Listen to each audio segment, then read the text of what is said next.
prison doors. He parted the raging sea. My God, He holds the victory. Yeah. There's joy in the house of the Lord. There's joy in the house of the Lord today. And we won't be quiet. We shout out your praise. There's joy in the house of the Lord. Our God is surely in this place. And we won't be quiet. We shout out your praise.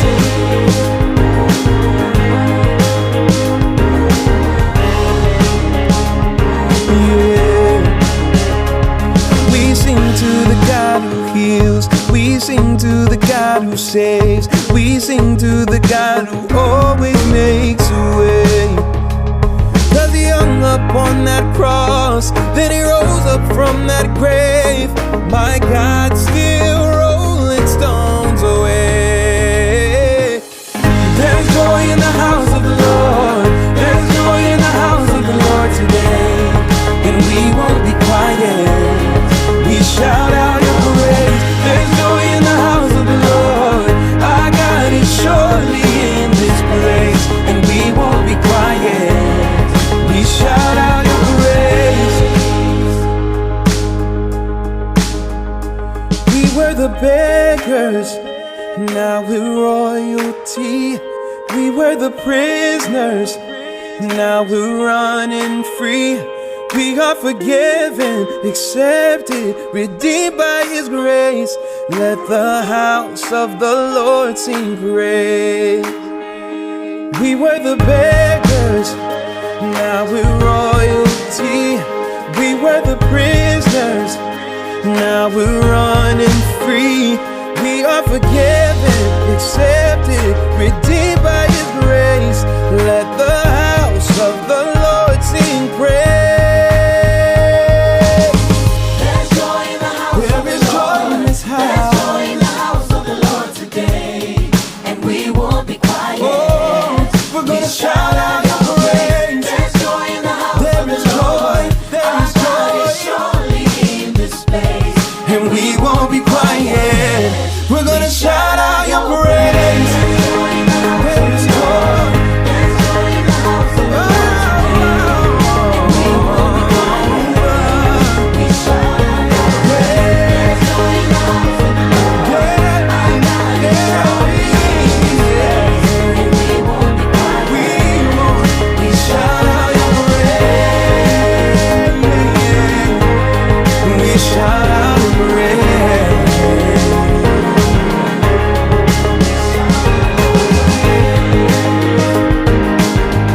Oh, we shout out. Oh, oh, oh.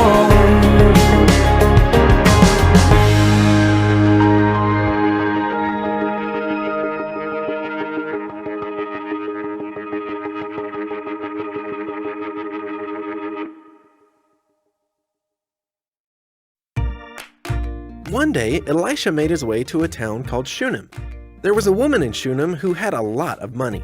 Anytime Elisha would pass through Shunem, this woman insisted that he come and eat at her and her husband's house.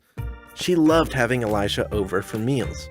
Elisha would pass through her town so much that eventually she said to her husband, "You know what? We should build a room for Elisha on top of our house.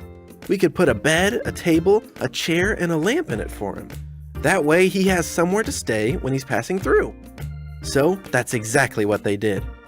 Elisha was so grateful that one day he had his servant named Gehazi go get the woman and bring her to Elisha's room. Once she got there, Elisha had his servant Gehazi say, "You went through all this trouble for us. What can I do for you?" The woman didn't say anything that Elisha could do for her. So Elisha asked Gehazi what he thought they should do. Gehazi answered saying, "Well, she doesn't have any kids, and her husband is pretty old."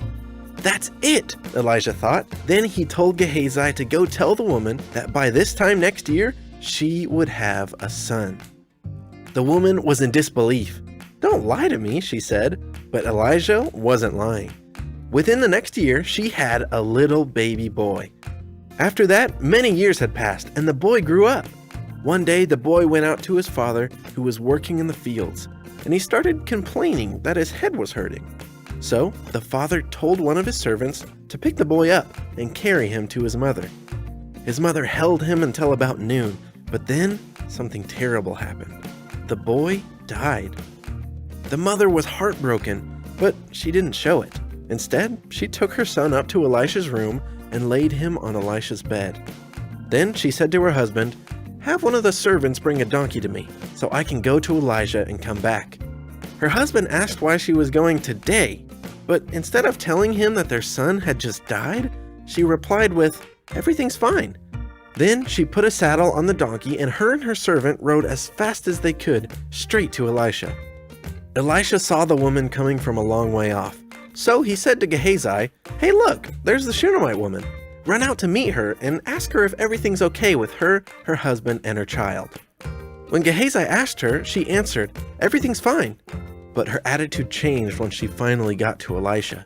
She fell down to the ground and grabbed his feet and cried. "Did I ask for a son? Didn't I tell you not to get my hopes up?" she said. Elisha, seeing the woman's great sadness, turned to Gehazi and told him to take his staff and go to the child as fast as he could. Once he got there, he should place the staff on the boy's face. So Gehazi ran and did exactly that. But the woman refused to leave Elisha's side. When Gehazi got to the boy and put the staff on his face, there was no sound or sign of life. So he went back and told Elijah that the child had not awakened. So Elisha came to the house and went up to his room where the woman had placed her son. He prayed to God, and then he walked over to the child and laid on top of him. He stretched out his body over the boy, and when he did, the boy's body became warm. But he still didn't get up. Elisha stood up and walked back and forth. Then he stretched his body out over the boy again. Suddenly, the boy sneezed. Then he sneezed again and again. The boy sneezed 7 times and his eyes shot open. He was alive. Elisha brought the Shunammite woman back and told her to pick up her son. She fell at his feet with thankfulness. Then she picked up her son, who just moments ago had been dead, but was now very much alive. The end. Hi there, little chicken nuggets. It's me, Carl, and boy, oh boy, do I have a surprise for you. Well, welcome to Grow TV. Welcome to Grow TV, hosted by Carl, where we have fun with our friends, talk about Jesus, and go over everything the Bible has to offer. Now, once again, welcome to Grow TV. Well, hello and howdy do. Whoa. Isn't it a beautiful day for learning, laughing, and loving other people? Well, that's my plan today, at least. Well, let's just say part of my day. You probably noticed a couple things different about me today. No, it's not a new sweater. No, I did not part my hair on a different side. I'll give you a hint. I'm standing inside of it. No, not my shoes. The basket. I'm standing inside of a basket, and do you know what this basket is connected to? Yes, that's right, a hot air balloon. Good guess. I'm in a hot air balloon because 1, I've never been in one, and 2, I've heard people say that you think better in a higher altitude, so I figured I'd give it a go. But first, it's time for our segment, Hot Air Balloon Fun Spectacular Facts. And a lot of you are probably wondering, hey Carl, what is the hot air balloon spectacular fact that you have? Which is a great question, and I'm happy to answer it. It's the part of the show where I tell you fun facts about hot air balloons in a spectacular way. And when I say spectacular way, that just means I'm going to say these facts with some fun music in the background. Ready? Let's get started. Fun fact number 1. The first people to ride in a hot air balloon weren't even people. That's right, the first hot air balloon to take flight in the 18th century was ridden by a sheep, a rooster, and a duck. Isn't that wild? What do you think they talked about while they were up there? Probably talking about the geese. They're always up to no good. Anywho, fun fact number 2.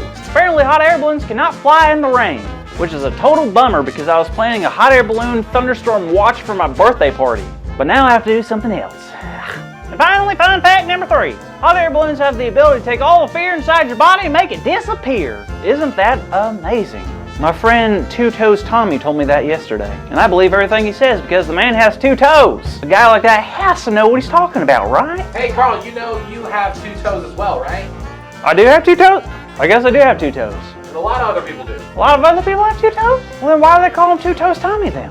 I'm confused. Anyways, Tommy promised me that was true. That if I got in a hot air balloon, all my fear would just go away. And I love that fact because you know what? Heights aren't really my thing. Well, it's time to take off and I'll touch base with you here in a minute.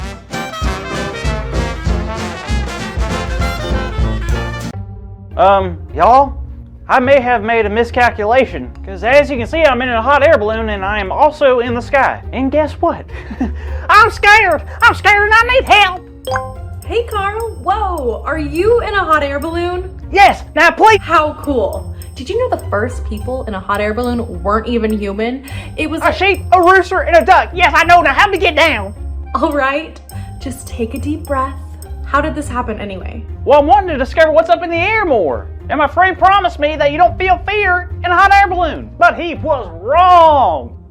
Oh, okay. Wait, was your friend who told you that Two Toes Tommy? Sure was. Why?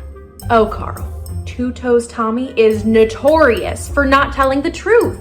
He loves pulling pranks on people. Are you serious? Yup. I don't even know why we call him Two Toes Tommy. All I know is he's not someone you can really count on. Buckets of berries. I can't believe I fell for that. You can't trust anyone who makes a promise these days. Well, I wouldn't go that far. I think there's someone you can still trust on keeping their promises. Oh yeah? Who? Well, let's go back to 2 Kings chapter 4. Do we have to? I mean, I could leave. No, please don't go. I'll do the story with you. Okay, well, the story starts off with this woman who lived in Shunem. Now, her and her husband were pretty wealthy. They had a big house. With lots and lots of food? Yep, and they were very fond of the prophet Elisha. So much that they had built a nice room just for him for whenever he was visiting or passing through. They had everything they could ever want, except for one thing. A hot air balloon? They could have mine. Nope, a child. Without one, her family legacy would end with her and her husband, who was much older. Now, Elisha wanted to return the kindness that they had shown to him. So when he had found out she wanted a child, he told her that this time next year she would be pregnant with a son. How cool. What was her reaction? Well, you could tell she was excited but also very nervous because she didn't know how it was possible. She was afraid of getting her hopes up. Yeah, I know how that feels. I hate being disappointed. Me too. But Elisha wasn't lying. A year had passed and she gave birth to a baby boy. What a miracle! But disaster struck one day. When the boy had grown a little, one day he wasn't feeling well. His family tried to make him feel better, but nothing worked, and he ended up dying. What? Katie, I don't know if anyone told you this, but this is not the way to make someone feel better who's scared to death of being in a hot air balloon. Hang on, Carl. The story isn't finished. Almost immediately, the mother knew what she had to do. She had to go find Elisha and ask him to bring her son back to life. So she traveled to him and told him what had happened. What do you do? Takes you too bad, too sad, like the Two Toes Tommy's just texted me? Nope, the opposite. He went back with the mother to their house, went into the room where the boy was, shut the door, and he began to pray. He kept praying and trusting God. He prayed and asked God to heal the boy. And the boy began to breathe once again. Get out! He brought the boy back to life? He sure did. The mother came in and thanked Elisha for what he had done. And guess what, Carl? Huh. I tell you that story not only because it's great and wonderful, but because it teaches us a very special thing. We may not be able to trust everyone, but we can always count on God's promises. You know what, Katie? You're right. I don't know why I got so worked up earlier. I can't remember a time in my life where God's gone back on a promise or disappointed me. Exactly. There are thousands of promises from God in the Bible and so many stories of others trusting in those promises. And there are people in our lives today, like parents and friends, who trust the promises of God and find out that they are always true. Amen to that. High five. Oh.